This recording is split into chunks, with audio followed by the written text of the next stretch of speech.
बंदो गुरुपद कंज कृपा सिंधु नरे रूप हरे महामोहतम कुंज जासु वचन रवि करे निकर। अव्यक्त रूप में सर्वत्र विराजमान पूज्यपाद सदगुरु महर्षि महेंद्र जी महाराज के उभयपाद पद्मों में कोटि शरणवन। व्यक्त रूप में मंचस्थ पूज्यपाद गुरु प्रसाद बाबा के उभयपाद पद्मों में कोटि शरणवन।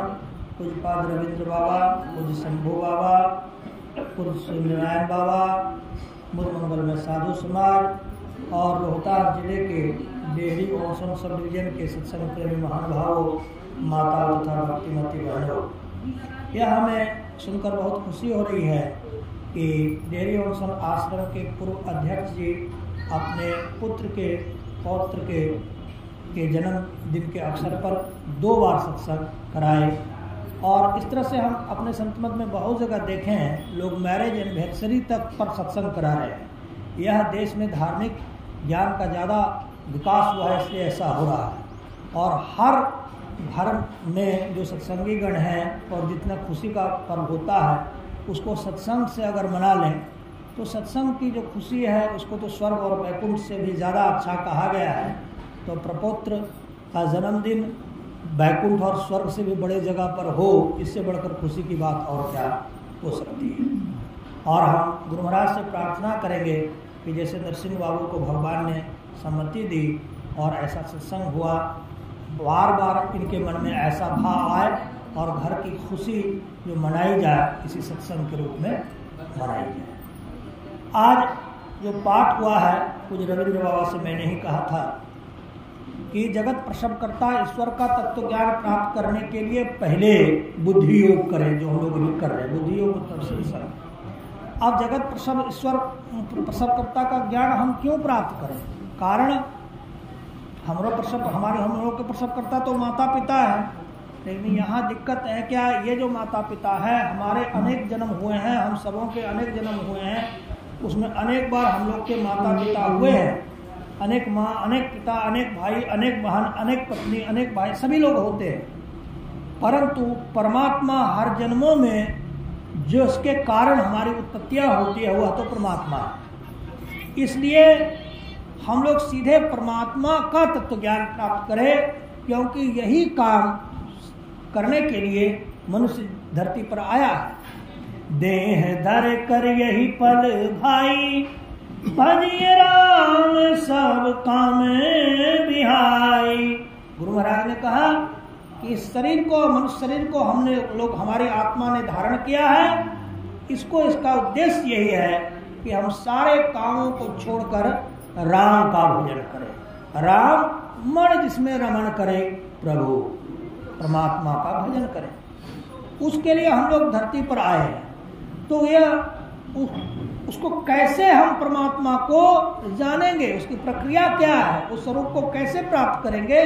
तो पहले कहा सत्संग का श्रवण, जो आप लोग अभी कर रहे हैं। यह जो श्रवण आप कर रहे हैं, परमात्मा प्राप्ति करने की प्रक्रिया में सबसे पहला काम यही है।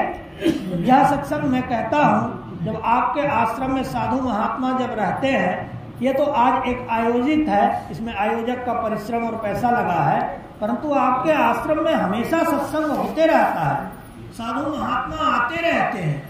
वहां पर भी जाएं। ये तो एक है कि एक घर में करा, परंतु आश्रम इसलिए बना ही है जहां पर नित्य प्रति सत्संग चलता रहता है, रोज सुबह दोपहर शाम चलता रहता है।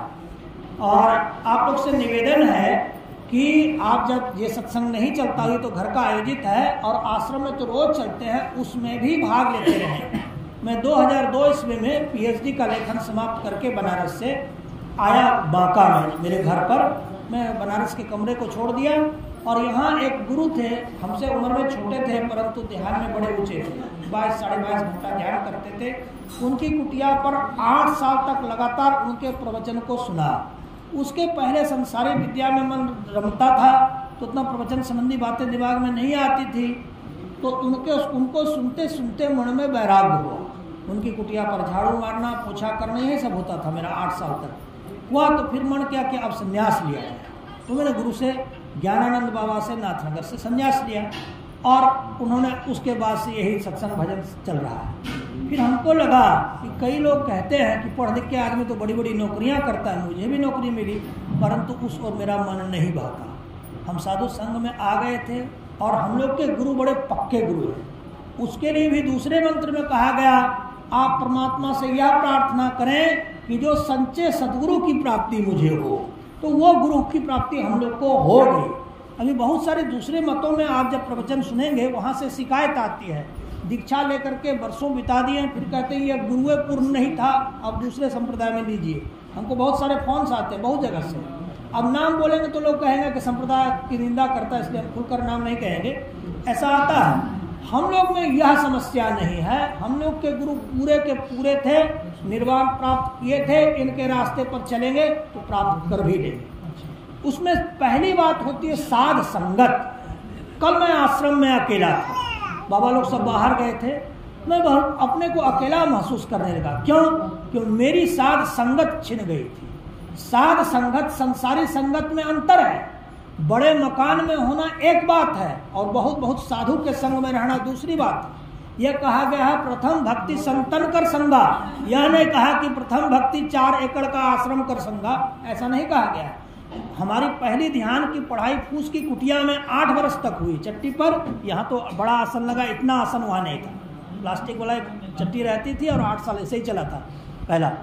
तो साध संगत जरूरी है। कोई जरूरी नहीं हो कि पक्का का मकान है और हलवा पूड़ का भंडारा भी हो, सत्तू भंडारा भी चल सकता है, लेकिन साधु होना चाहिए। कल मैं शाम में अकेला महसूस करने लगा, सभी बाबा लोग बाहर हैं, अपने से उतना योग बल नहीं होगा। प्रथम भक्ति संतन कर संगा कहा हुआ है, फर्स्ट स्टेप ऑफ डिवोशन।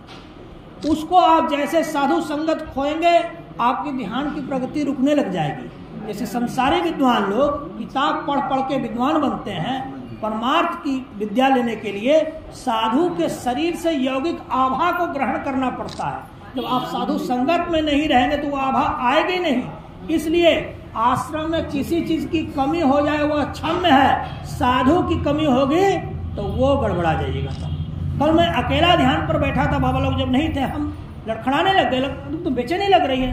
हम समझ गए कि अरे आज मुझे साध संगत नहीं मिला है, जिसके कारण धन से मन तृप्त नहीं होता। पाश्चात्य देशों में, अमेरिका देश में आदि में एक एक घर में, बहुत बड़े बड़े घरों में एरोप्लेन तक है, लेकिन सब मानसिक रूप से तनाव में रहते हैं। रोग क्यों? वहाँ साध संगत नहीं है। उस देश में साधु नहीं है, जो है भी वो मांसाहार करते हैं इत्यादि है। साध संगत हमारे देश में है।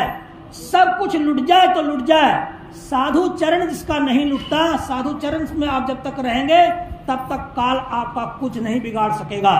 हम बाबा का इंतजाम भी करके जा रहे हैं, हम बिना साधु दिए नहीं जा रहे। अब आगे का मंत्र कहा कि साधु संगत में जब आप आते जाते रहेंगे तब आपकी प्रगति होगी। और असाधु के पास जाएंगे। 2002 ईस्वी के बाद हम किसी अधिकारी के पास मिलने नहीं जाते थे। IGSP साहब, DM साहब चाहते थे ये आए में पढ़ा लिखा आदमी है, कुछ सुनाए बात करे, हम नहीं गए।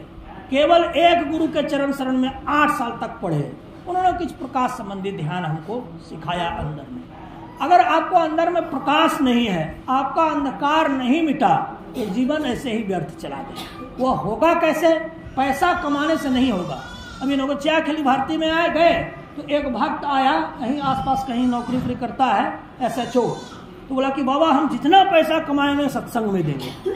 हम लोग कि तुमको कहाँ कहे कि तुम पैसा कमा के सत्संग में दो? पैसा तो पैसा होता ही नहीं है, ध्यान पैसा होता है। तुम ध्यान कमा के सत्संग में लाओ। अरे हम लोग तो साधु महात्मा मिट्टी परसों के बहुत दिन तक रहते हैं, बहुत दिन तक चूड़ा दूध खा के रह जाते हैं, बहुत दिन तक भूखे रह जाते हैं। हलवा नहीं आएगा तो क्या दिक्कत होगा?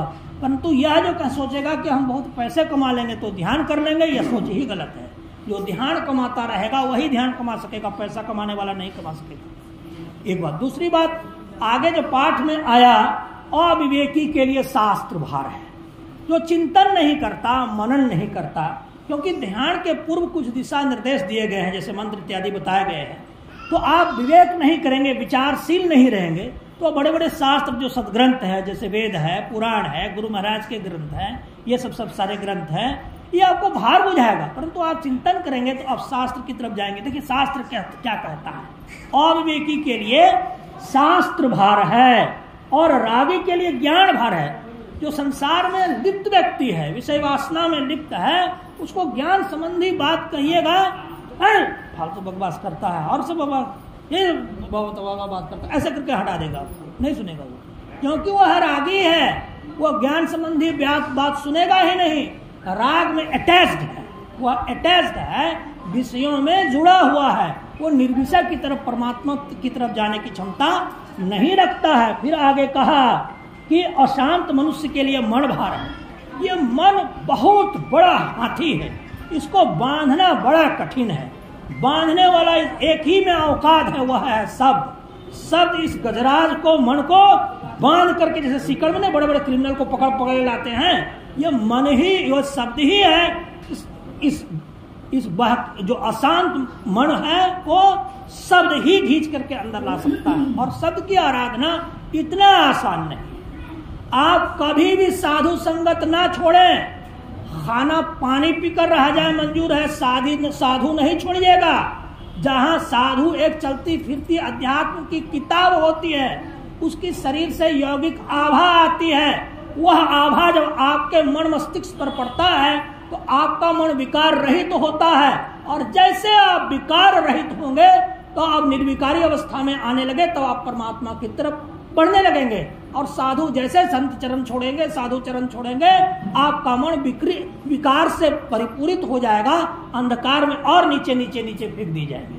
कितने कितने साधकों को तो अंदर का अंधकार मंडल जो देखते हैं, वह अंधकार मंडल भी, काला आकाश भी स्पष्ट नहीं होता है। वह भी स्पष्ट करने के लिए बहुत ध्यान की आवश्यकता है।